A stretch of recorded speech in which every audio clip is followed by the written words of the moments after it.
Hai, Assalamualaikum warahmatullahi wabarakatuh. Perkenalkan, nama saya Anissa Dwifana dari kelas 3B D4 Akuntansi dengan nomor NIM 2111024004. Nah, pada video kali ini saya akan menjelaskan mengenai kredit.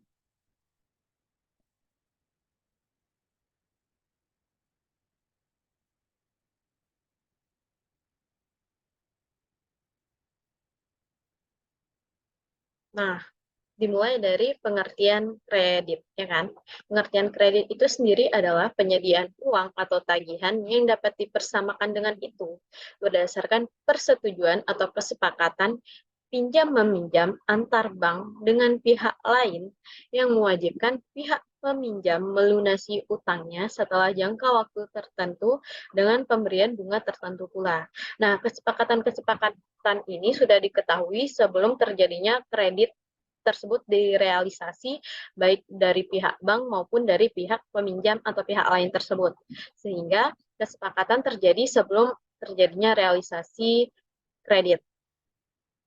Untuk lebih lanjut, kita membahas mengenai tujuan dari kredit itu sendiri.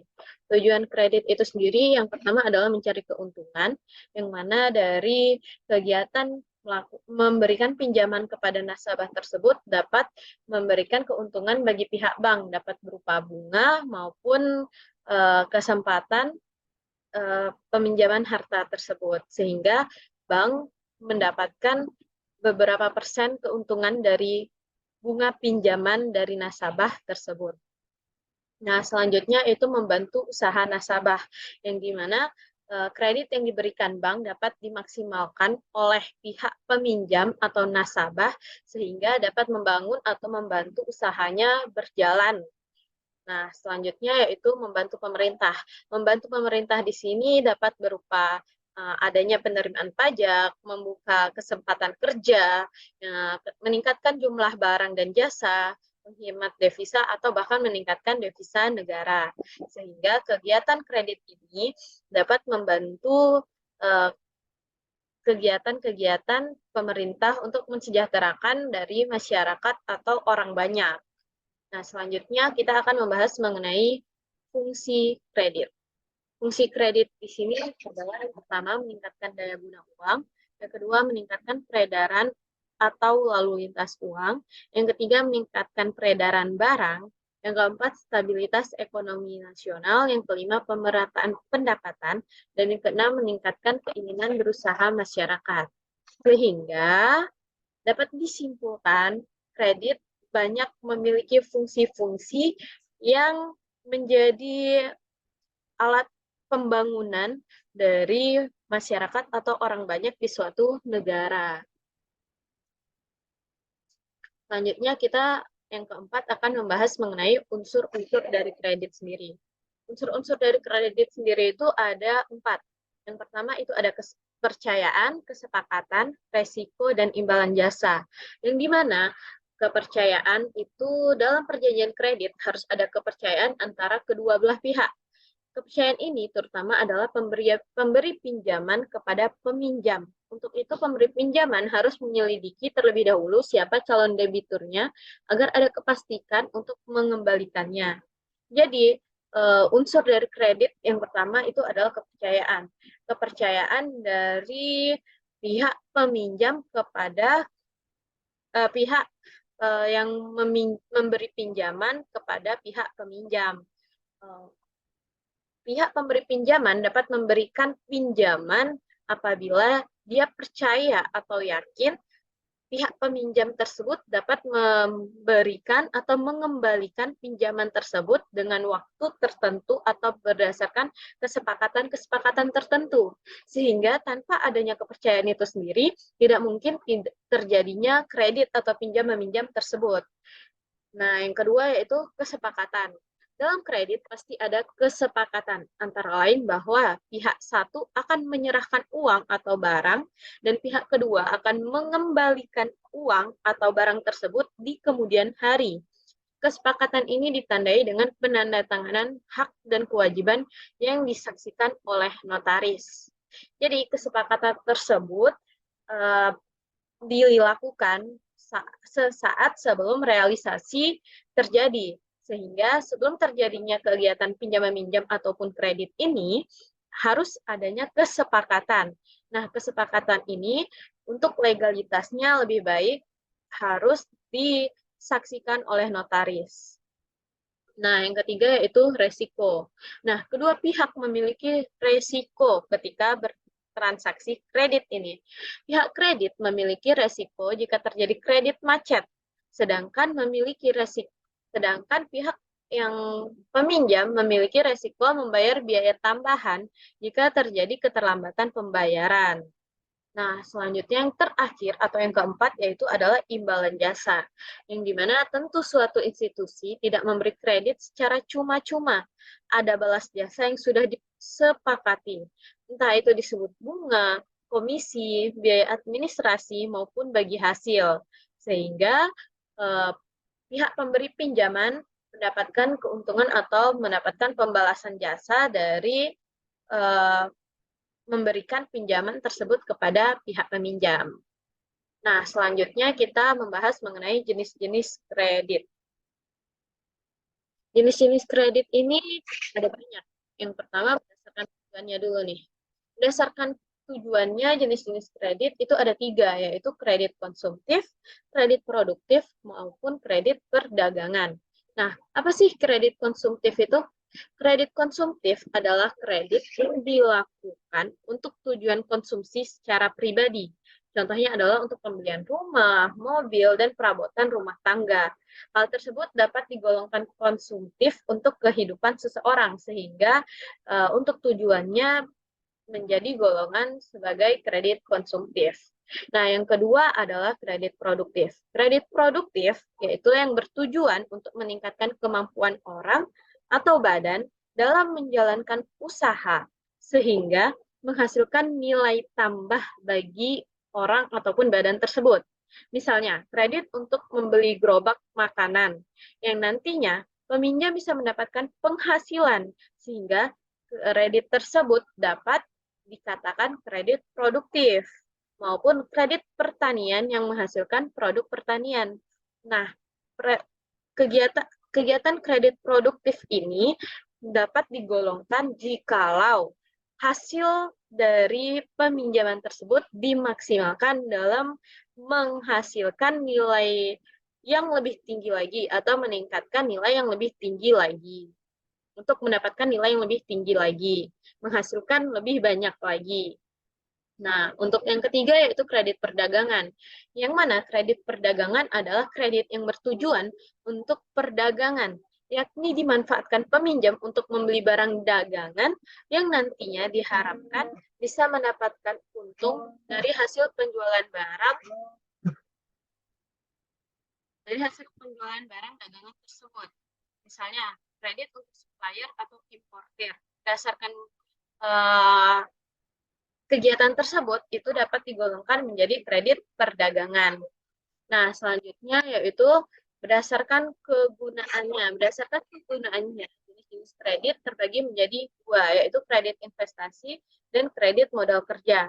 Kredit investasi, apa sih itu? Kredit investasi dilakukan untuk memperluas usaha atau keperluan investasi yang akan diharapkan akan memberi keuntungan di masa yang akan datang. Misalnya, untuk membangun pabrik atau membeli mesin, sehingga kredit tersebut digunakan untuk berinvestasi dan menghasilkan hal yang lebih bernilai lagi untuk kegiatan usaha. Nah, selanjutnya yaitu kredit modal kerja. Yang kedua, kredit modal kerja digunakan pengusaha dalam proses produksi perusahaan, misalnya membeli bahan baku atau membayar gaji pegawai. Kredit modal kerja ini dapat diartikan kredit atau pinjaman yang diperuntukkan menjadi melakukan pendanaan pada kegiatan usaha tersebut. Selanjutnya, jenis kredit berdasarkan jangka waktunya dibagi menjadi 3, yaitu jangka waktu pendek, jangka menengah, maupun jangka panjang. Apa sih itu kredit jangka pendek? Kredit jangka pendek adalah kredit dengan kesepakatan pengembalian dalam waktu maksimal 1 tahun, di mana kredit ini biasanya untuk modal kerja, misalnya kredit peternakan ayam, Nah, yang kedua yaitu kredit jangka menengah. Kredit jangka menengah biasanya disepakati antara 1 sampai dengan 3 tahun. Kredit ini biasanya untuk investasi, misalnya kredit pertanian ataupun peternakan. Nah, yang ketiga yaitu kredit jangka panjang. Kredit jangka panjang adalah kredit dengan masa pengembalian di atas 3 tahun, bahkan sampai puluhan tahun. Misalnya kredit pembelian rumah dan perkebunan karet. Selanjutnya, berdasarkan sektor usahanya, kredit dibagi menjadi beberapa nih. Contohnya nih ada kredit pertanian. Kredit ini digunakan untuk membiayai sektor perkebunan ataupun pertanian rakyat. Nah, yang kedua yaitu kredit peternakan. Kredit peternakan digunakan pengusaha di sektor peternakan. Biasanya dilakukan dalam jangka waktu pendek, misalnya peternakan ayam. Nah, selanjutnya kredit industri. Kredit industri ini biasanya digunakan untuk membiayai industri kecil, menengah, hingga besar. Bisa apa aja berarti ya kan. Yang keempat yaitu kredit pertambangan, yang mana kredit pertambangan yaitu jenis kredit usaha untuk sektor pertambangan seperti emas, minyak, dan timah ataupun yang lainnya. Yang kelima yaitu kredit pendidikan. Kredit pendidikan digunakan untuk membangun fasilitas pendidikan, misalnya berupa sekolah ataupun kredit untuk para mahasiswa dalam melancarkan pendidikannya. Yang keenam yaitu kredit profesi. Kredit profesi diberikan untuk para pekerja profesional, misalnya dosen ataupun dokter. Nah, yang terakhir yaitu kredit perumahan, yang dimana kredit perumahan yaitu kredit yang diperuntukkan membangun sebuah perumahan ataupun membeli sebuah rumah gitu ya. Nah, selanjutnya berdasarkan jaminannya nih. Berdasarkan jaminannya kredit ada dua, yaitu kredit dengan jaminan maupun kredit tanpa jaminan. Apa sih kredit dengan jaminan itu? Pada umumnya, kredit mengharuskan peminjam memberikan suatu jaminan, misalnya BPKB ataupun sertifikat rumah atau sertifikat tanah. Jaminan ini sebagai penguat kepercayaan kreditur kepada debitur. Nah, selanjutnya itu kredit tanpa jaminan. Yang mana kredit tanpa jaminan ini biasa dilakukan kreditur berdasarkan prospek usaha atau nama baik calon debitur. Selanjutnya kita membahas mengenai prinsip dari kredit.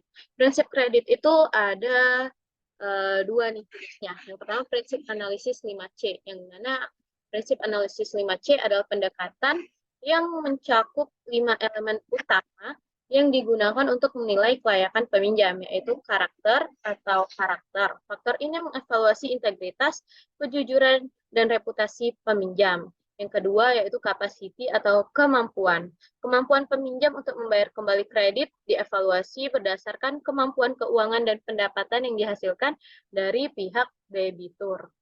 Nah, yang ketiga kapital atau modal, yang dimana modal merujuk pada investasi pribadi yang dimiliki oleh peminjam.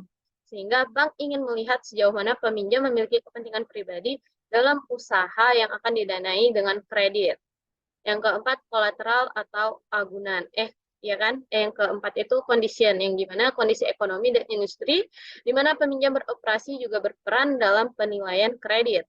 Yang kelima yaitu kolateral atau agunan. Agunan adalah aset yang digunakan sebagai jaminan untuk kredit. Nah, selanjutnya adalah analisis. Selain analisis 5C, ada juga pendekatan analisis 7P yang fokus pada aspek-aspek yang lebih terkait dengan proyeksi bisnis dan strategi peminjam. Tujuannya adalah untuk lebih memahami rencana bisnis dan potensi pengembalian investasi dari kredit yang diajukan. Berikut adalah 7 elemen investasi 7P. Yang pertama yaitu purpose atau tujuan. Bank akan memiliki tujuan penggunaan yang dilakukan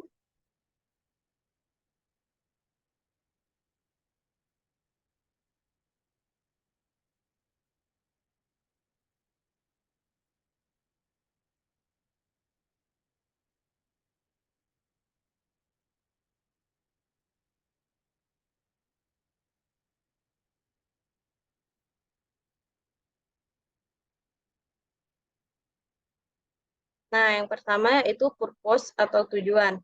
Purpose atau tujuan ini berisikan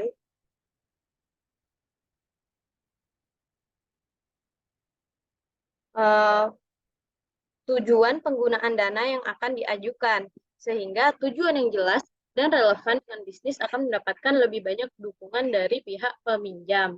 Yang kedua itu prinsipal atau prinsip.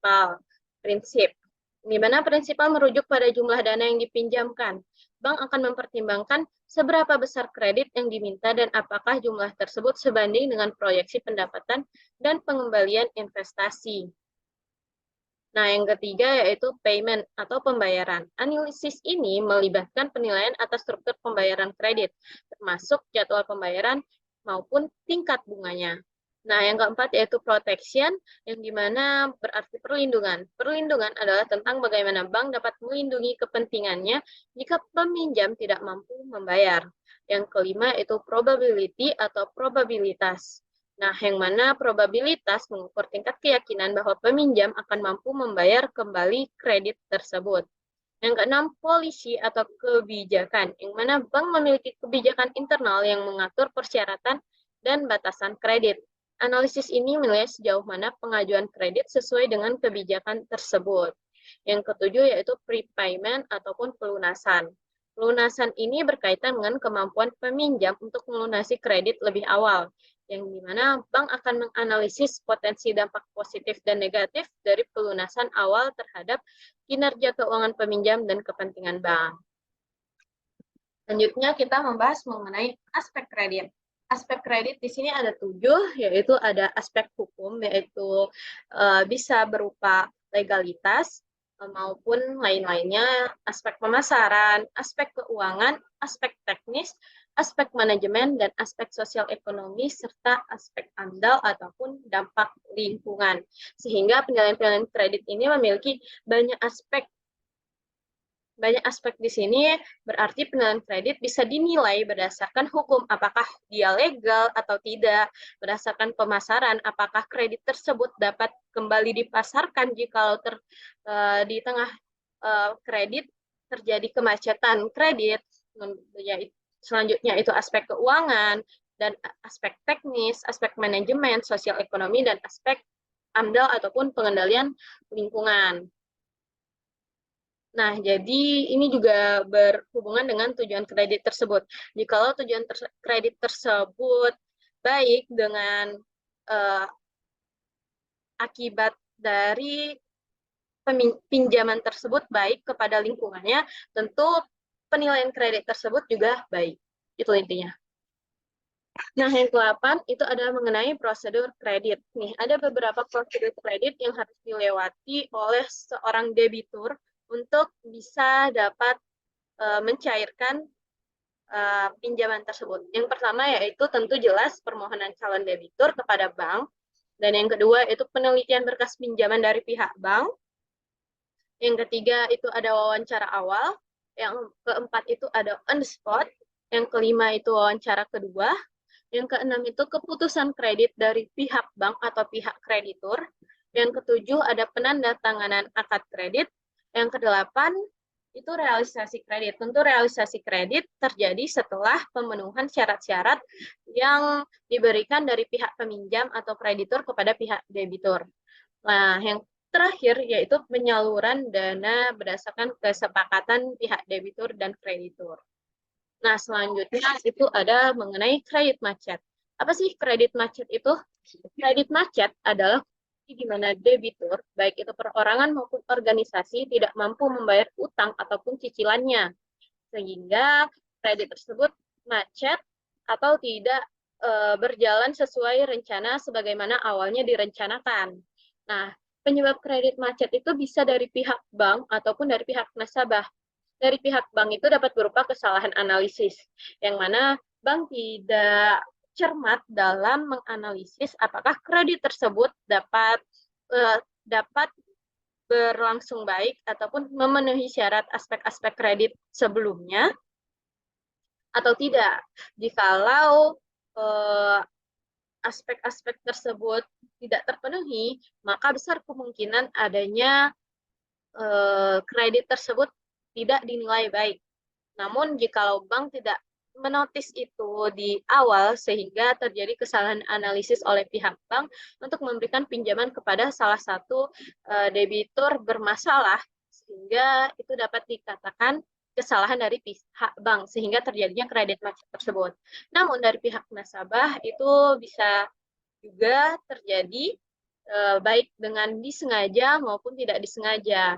Nah, seperti yang kita tahu, adanya yang disengaja tentu akibat dari orang tersebut tidak memenuhi 5C ataupun 7P dari kredit yang tadi sudah kita bahas. Nah, tidak disengaja ini bisa juga karena kesalahan analisis baik dari pihak bank maupun debitur sendiri mengenai kemampuan dia untuk membayar atau mengembalikan kredit tersebut. Nah, penyelesaian kredit macet ini ada 5, yaitu ada rescheduling atau penjadwalan ulang. Nah, penjadwalan ulang ini bisa berupa penjadwalan jatuh tempo yang diubah. Nah, yang kedua ada reconditioning, yaitu mengenai perubahan kapitalisasi bunga, penundaan pembayaran bunga, maupun penurunan suku bunga, atau bahkan terjadinya pembebasan bunga.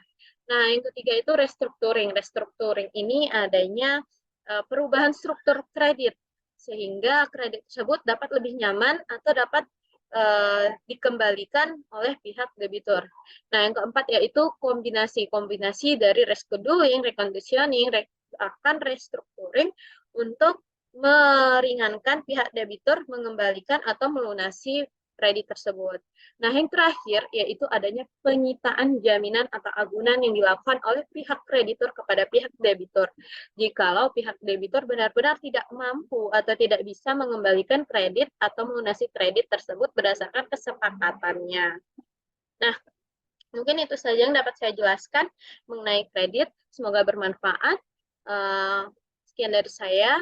Wabillahi taufiq wal hidayah. Wassalamualaikum warahmatullahi wabarakatuh. Nah.